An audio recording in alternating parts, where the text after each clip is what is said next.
We have time for 2 more speakers.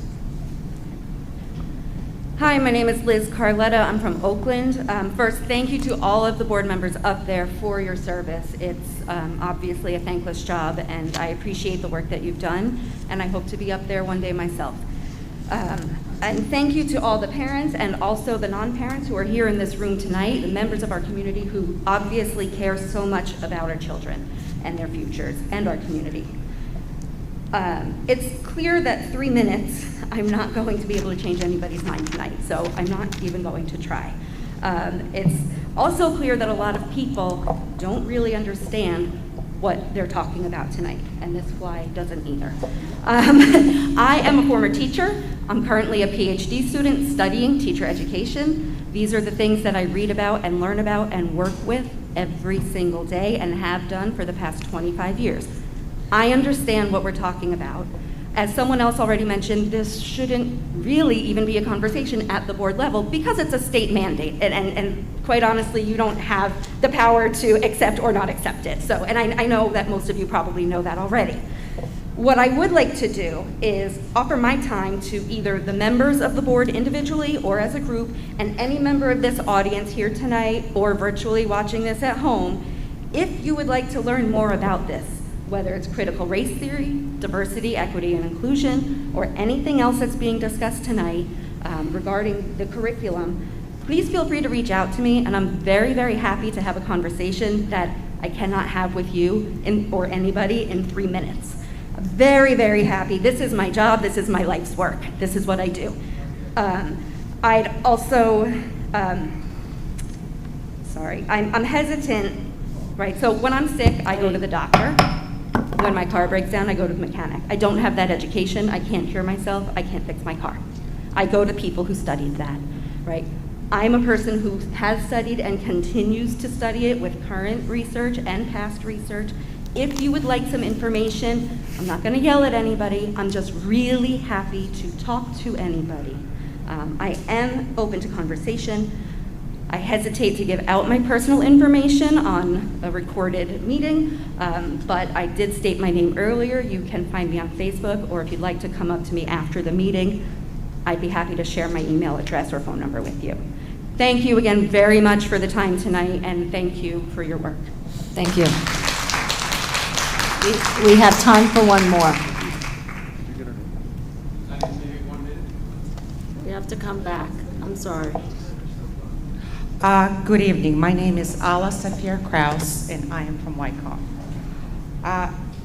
The comments that I'm going to make, some of them have been mentioned before, but I'd like to reiterate them. One of them, actually, the first one, has not. I'd like to weigh in on the lack of communication that seems to have occurred in the past months between our school's administration and the board. While I understand that not having a functional superintendent can cause confusion in the chain of command, there has been quite a bit of blatant disregard by some for informational requests as well as rules and guidelines. The Board of Education is the employee, and everyone in the district works for them. I'm at a loss to understand how anyone employed by the district can willfully disregard their employers. How do we as parents entrust our children to what, in a sense, is a lawless environment in some cases? From instituting COVID policies to refusing to send curriculum comments meant for the board, to allowing outside unvetted and unapproved organizations access to our children in our schools, unauthorized surveys, pornographic assignments. I, as a parent, am truly concerned and not a little terrified to send my child to a school where such mentality and lack of transparency can take hold. Furthermore, the rush by several board members to pass the curriculum without parental input is concerning. Yes, we the parents are entitled to review it. State mandate or not, we still need to be able to review it legally. And we do not appreciate the fact that some of you tried to push it through without giving us the opportunity to weigh in. Since the current curriculum already meets most of the state standards, your rush to pass it without appropriate public weigh-in is not only suspicious, but shows a lack of respect for the parents you are supposed to represent, irrespective of what side you're on. Today, it's this side, tomorrow, it's another side. Finally, the debacle that was at last week's meeting. Over the years, I have been to a variety of board meetings. However, I have never witnessed the fiasco that occurred last week, and it seems to be playing out in the background as well. Watching grown adults snicker, lie, mislead, and denigrate each other is disheartening and sad. I saw adults who showed a lack of professionalism, integrity, honesty, transparency, and maturity. I sat in disbelief watching what amounted to a prearranged coup, a civil war over who gets to be in charge. Seriously, get over yourselves.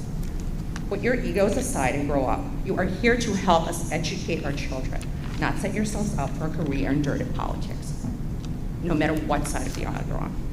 Thank you. Thank you so much.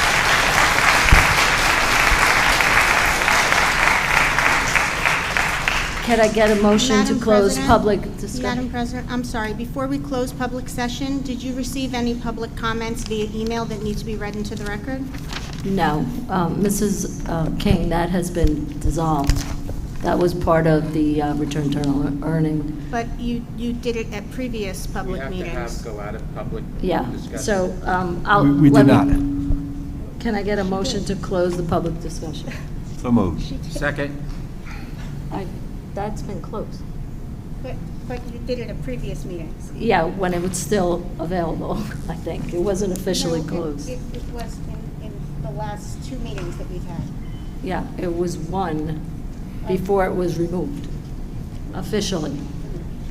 Okay, so, all right, let's go on to open board discussion and, did we close the meeting? Did you do a roll call? Yeah, okay. Okay, open. We didn't close it. No. I didn't hear it if you Oh, did. okay. Who motioned to close? She Mr. motioned Kenny to and- close. Yeah. And Kenny and John. Muto. Okay. Kenny and Thank Budo. you. Thank you. Thank you. Okay. All right, let's go on. Let's move forward to open board discussion on agenda items. Does any members have comments or statements for action items at this point? Any board member want to? Actually, you know what? We missed, I misstepped. I am sorry. You know, there were some questions that needed to be answered, and I apologize. Can I walk that back? We had some questions on the mask mandate. Mrs. Solomon, would you like to talk about that from the policy perspective? Sure. So I'm the chair of the Policy, Legislative, and Litigation Committee. The Policy Committee met, I believe it was August 14th. We drafted a masking protocol based on the executive order.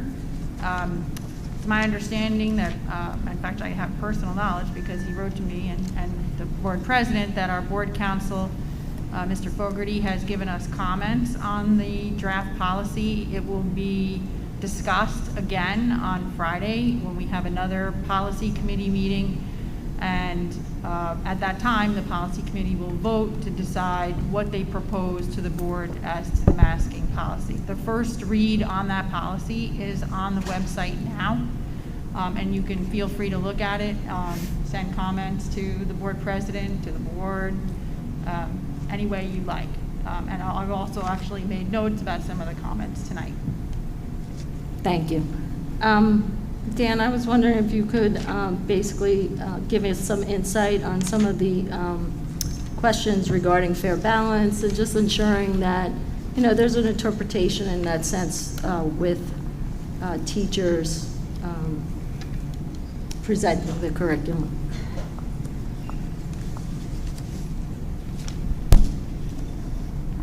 Did I get the same question? I mean, there was some question just to.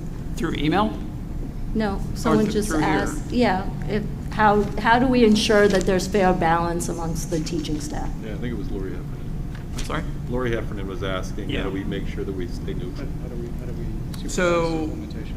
You know, one of the things that has been discussed and repeatedly discussed with supervisors and just in conversation about that, because the idea of being, having the teacher as the neutral party in the classroom and, going about the instruction in that way and having people express multiple perspectives and viewpoints of a content or topic that has that in it, And that's something that we do reinforce. It's something that as we go into the school year that we are going to keep an eye on. We are going to talk with supervisors. In fact, I'm meeting with supervisors tomorrow, and it's one of the topics that we'll be discussing as we start into the 2021-2022 school year. It's definitely something that we've heard here at public board meetings over the last several meetings that we've had. So, as we move forward into the school year, it's something that we'll keep discussing as we go on. Okay, thank you. Yep. Anything else? Did I miss anything, guys? Public portion of the meeting is closed. Okay, all right, so, sorry. That was my fault. I'm sorry, Mr. Fogarty. Thanks for keeping me in check. Okay, open board discussion and agenda items, back to that. Did any of the board members have any comments on what we're about to move forward?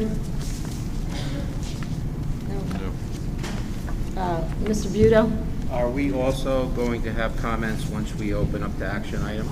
Yes, there's a comment section during the committee reports. No. Oh, I see. I guess last time, yes. Yes, we're There will be. required to. So we're going to have board comments twice, or should we have them just once? I don't know. Well, It's up to the board. You have to have I'm one. giving the opportunity to maybe talk now in general, and then specifically when we go to action items. Is that okay with everyone? Okay. All right, so there's no general comments. So, Mr. Fogarty, or Oh, Madam President? yes. If I wanted to make a motion on any of the agenda items, could I do so before we go into agenda? Can you, Before we go into agenda items, or could I do that after we open to agenda items? Or does it matter? Tom? Just, let's move into agenda items, and then you can make the motion. So, Mr. Okay. Budo, I would agree with that. I think that we open the meeting to the agenda items, as each one of these items is moved based on the recommendation of the interim superintendent. There's a second, and then there can be discussion on any of these individual items by board members before the vote is taken. Thank you. Okay.